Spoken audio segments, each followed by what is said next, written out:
So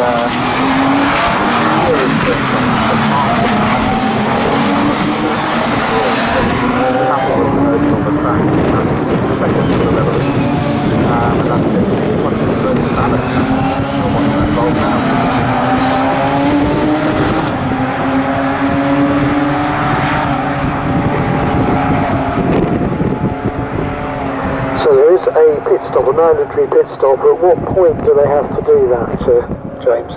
Well, the pit window opens at 23 minutes and then it's open for 8 minutes. So during that time they have to make a stop of 45 seconds. The reason we have that is that in some of our races drivers choose to share a car, and 45 seconds is a fair amount of time to allow for a driver change. Actually, in this race there aren't any driver changes, everyone's doing it solo. So it's just a 45 second rest. Did I say 45 minutes? 45 second rest. Yeah, and why do you think it is that endurance racing has become so popular? Because obviously we see some 53 entries for the C1, so we're going to see this afternoon. It does seem that endurance racing is regaining some of its lost popularity. It is. The Citroën C1 Cup that's a remarkable championship with its low-cost racing and the ability, 3 or 4 people sharing a car there can really share the costs. With this type of racing, 50 minutes, it allows you to share the car if you want, but a lot of the drivers do like to do that themselves. But when we see the growth in endurance racing now, with more GT.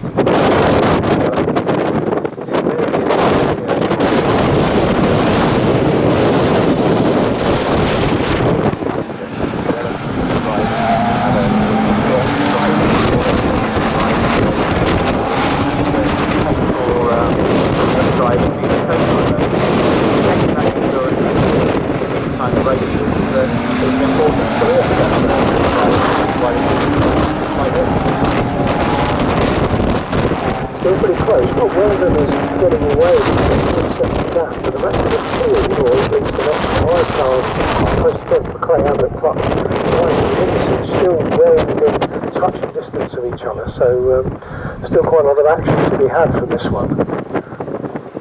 Yeah, and the other thing that we're watching during this is the battle for fastest laps as well, because one of our sponsors is BRM, the French chronograph company, and they put up an award, the BRM Speed Award, for the fastest lap in each class at every meeting.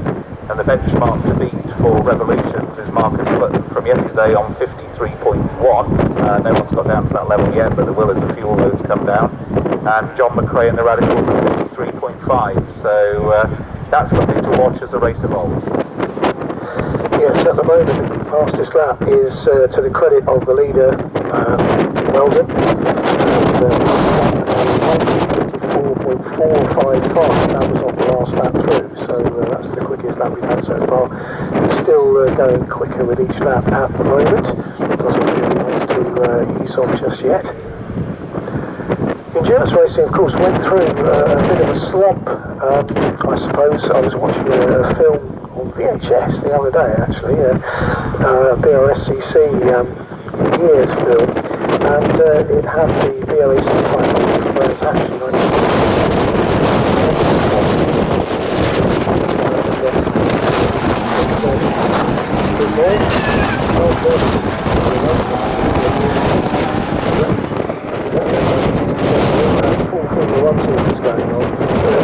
You have facilities, Jack Brabham, Jack Stewart, and so on. And somewhere we've lost the leader, because we've got a new leader this week, which is John McRae in the 111, yesterday's winner, and into the pits has come the erstwhile race leader, Rob Weldon. And Rob Weldon is getting out of the car. Oh dear. That's unfortunate, because he has been battling for wins this year. Driver of the season in 3 different cars, but his luck's deserted him today. Now I think Peter Snowden has gone down into the pits. Either that or he's having a crafty cup of tea somewhere, but I think he's in the pits, and so I think he might be able to report before too long on the fate of that leading car, or ex-leading car, the number 96 and that's a great shame, isn't it? 4 times a winner already this year, but this weekend he's had 1 win, but 2 retirements. Yeah, yesterday Rob had a minor issue in the closing laps of the race, bit of fuel starvation there, but I'm assuming it's not fuel starvation when we're only about 10 minutes into a 50-minute race, so he's the expert. The Raw Motorsport team prepare those cars, and he will be able to identify what the issue is, but at the moment it doesn't really look like he's going to be heading back out. No, which is a shame, because in a 50-minute race, you know, it would be perhaps worth, even if they treated it like a test session, you know, if it were repairable, to get that car back out. Yeah, but the passenger and the compulsory pit stop.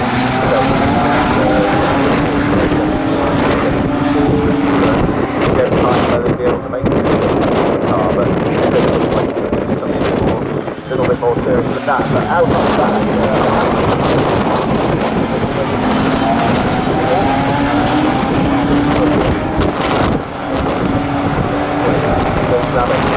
lost a little bit of time on that plan, but James Abbott's just gone past, so not quite sure what happened. James Abbott's lap was 2 minutes 11, which means that he lost about 16 seconds on that lap. I don't know if that's 16 seconds to a niggle or 16 seconds to a spin. We missed it, but we do see a yellow flag down into the first corner.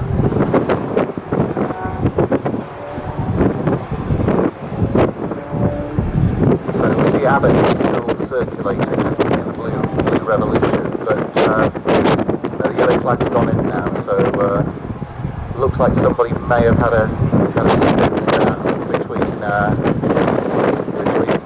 Richards and the Wilson hairpin. So we'll just try and identify who that was. So at the moment we have John McRae in the lead of this at 5 laps. Ahead of Marcus Clutton and Peter Tyler. Barry Liversidge all the way from the rear of the grid, now up into 4th. Then there's James Abbott, who lost some space and time on that last lap, so I imagine that must have been a spin. Then it's Ignit Jensen, who at least today is having some racing time after having gone off on the up lap yesterday. Yeah, really like Denmark on the grid, so he had a spin on the warming up lap and damaged his car yesterday, but the Valor Motorsport team have done a fabulous job over the last 24 hours or so to rebuild that car, and in fact brought his third car.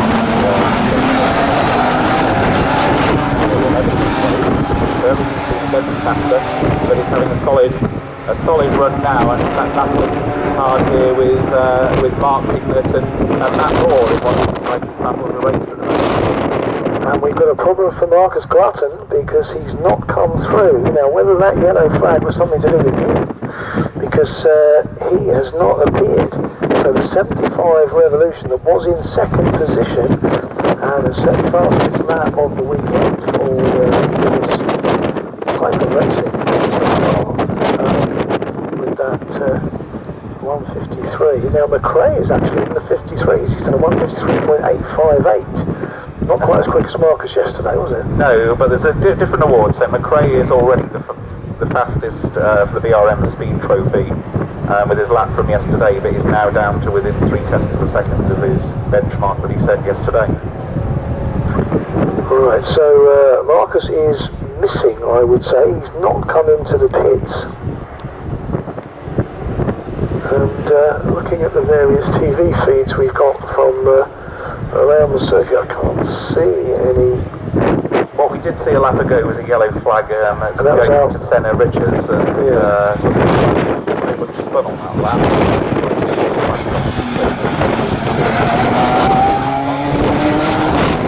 That's possible, isn't it? The old days, cornfield on the outside. Absolutely. So the cornfield is higher than the Revolution.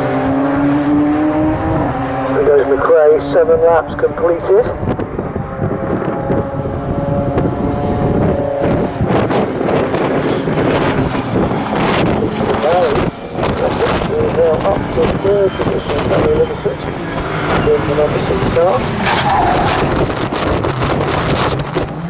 Revolution goes through now, and that's Jack Rabbit with the 74 machine.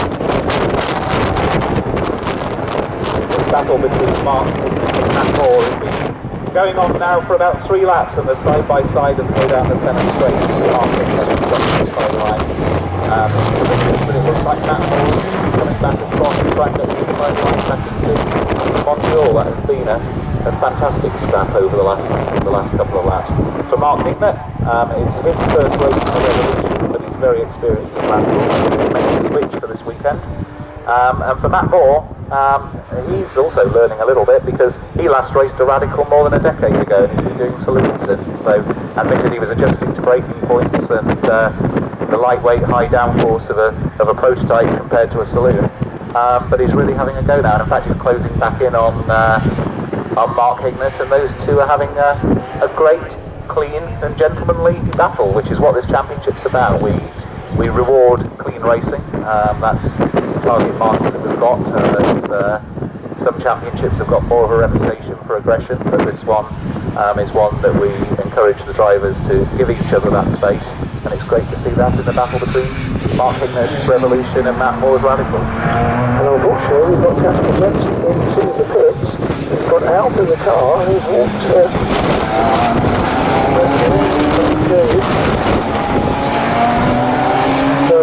Casper walking away from the car is constantly, as you say, he's come all the way from Denmark, and that car is being attended to by the mechanics, but the driver has walked away. So I saw when he got out, he sort of patted his mechanics on the back. He didn't seem that aggrieved, and yet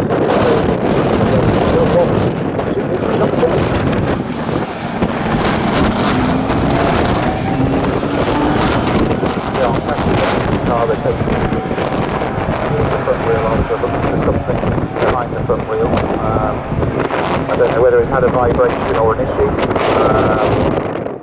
That car was heavily rebuilt. In fact, the corner that they're looking at the moment is the one that was repaired overnight from the damage incurred in the accident yesterday. So looks like they're having still inspecting, still trying to work out what's up with the car, which I don't know if Casper will return if they find what the problem is, but yeah, it's unfortunate because he's had a really unlucky weekend for the driver that's travelled the furthest. Marcus Clarkson being listed now as missing in action. 75 car's got a triangle by it on the screen, which means it's not in the pits and it's not on track. So he has gone missing somewhere. We suspect it might be the stretch between Rich's and Wilson's, because that's where the yellow flag is. So the flag on the screen.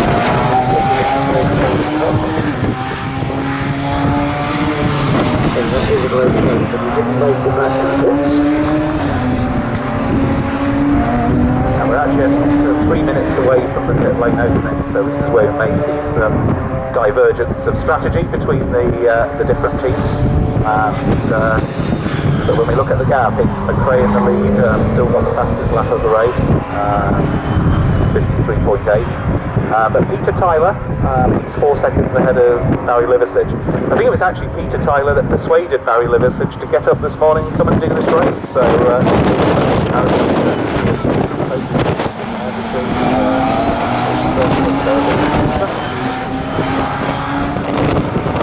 the Battle of the Revolution, and after that earlier moment, which we're going to see with the spin, is just pace again. He's the fastest of the Revolutions on the track at the moment, and solidly in the 1 minute 54s. And what might have occurred between Casper, or to Casper, is that there is an incident involving cars 80 and 64 at turn 12 under investigation. So that's Casper Jensen and the car of Mark Hignett. So it looks like those two may have come together, and that might have occasioned whatever has happened to the steering in Casper's car. But the stewards are having a look at that. So there was an incident between cars 80 and 64. Now turn 12. his boys. So that's the final corner on the racetrack. Left hand there at night, and they back onto the centre straight. And so something occurred there between Hignett and Jensen. And the stewards are having a look at that. And, they're very close together. And in fact, that's which way to track between that ball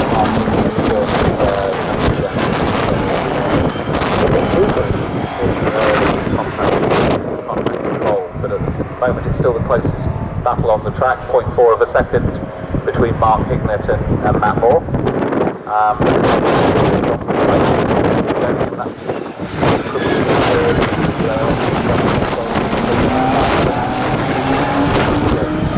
So 10 laps have been completed.